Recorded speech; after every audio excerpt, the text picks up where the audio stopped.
sacrifice. You get to pick your damn sacrifice. That's all. You don't get to not make one. You're sacrificial whether you want to be or not. This is the Peter Pan story, roughly speaking. Peter Pan is this magical boy. Pan is the god of everything, roughly speaking, right? And so it's not an accident that he has the name Pan. And he's the boy that won't grow up. And he's magical. Well, that's because children are magical. They can be anything. They're nothing but potential. And Peter Pan doesn't want to give that up. Why?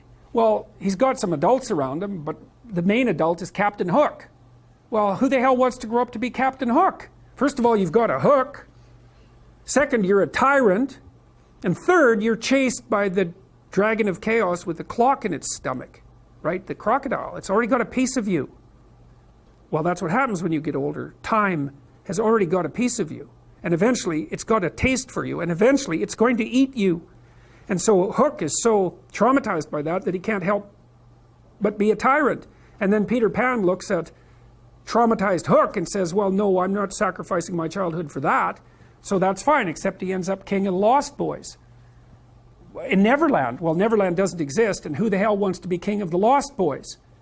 And he also sacrifices the possibility that he'll have a real relationship with a woman, because that's Wendy, right? And she's kind of conservative, middle-class, London-dwelling girl. She wants to grow up and have kids and have a life. She accepts her mortality. She accepts her maturity.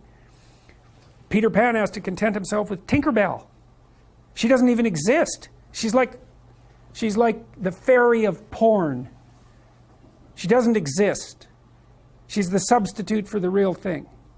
And so, but the dichotomy that you're talking about is very tricky, because there's a sacrificial element in maturation, right? You have to sacrifice the pluripotentiality of childhood for the actuality of a frame. And the question is, well, why would you do that? Well, one reason is it happens to you whether you do it or not. You can either choose your damn limitation, or you can let it take you unaware when you're 30, or even worse, when you're 40. And then that is not a happy day. And I see people like this, and I think it's more and more common in our culture, because people can put off maturity without suffering an immediate penalty. But all that happens is the penalty accrues. And then when it finally hits, it just wallops you. Because when you're 25, you can be an idiot. It's no problem. Even when you're out in a job search, it's like, well, you don't have any experience and you're kind of clueless. It's, yeah, you're young. You know, it's no problem. That's what young people are like, but they're full of potential. Okay, well, now you're the same person at 30. It's like people aren't so thrilled about you at that point. It's like, what the hell have you been doing for the last 10 years? Well, I'm just as clueless as I was when I was 22. It's, yeah, but you're not 22. You're an old infant, right? And that's an ugly thing, an old infant. So part of the reason you choose your damn sacrifice, because the sacrifice is inevitable, but at least you get to choose it. And then there's something that's even more complex than that in some sense, is that the problem with being a child is that all you are is potential, and it's really low resolution. You could be anything, but you're not anything. So then you go and you adopt an apprenticeship, roughly speaking, and then you become something. And when you're something, that makes the world open up to you again.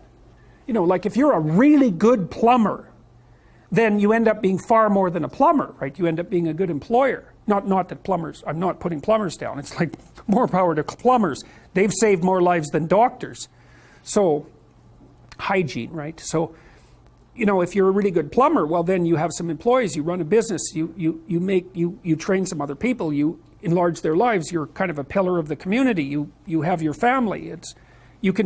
Once you pass through that narrow training period, which narrows you and constricts you and develops you at the same time, then you can come out the other end with a bunch of new possibility at hand. And Jung talked about that. He thought that part of the proper path of development in the last half of life was to rediscover the child that you left behind as you were apprenticing. And so then you get to be something and regain that potential at the same time. Very, very smart. Well, he was very, very smart. So that's very wise thing to know. Sacrifice. You get to pick your damn sacrifice. That's all. You don't get to not make one. So you're sacrificial whether you want to be or not. That's a good thing to know as well.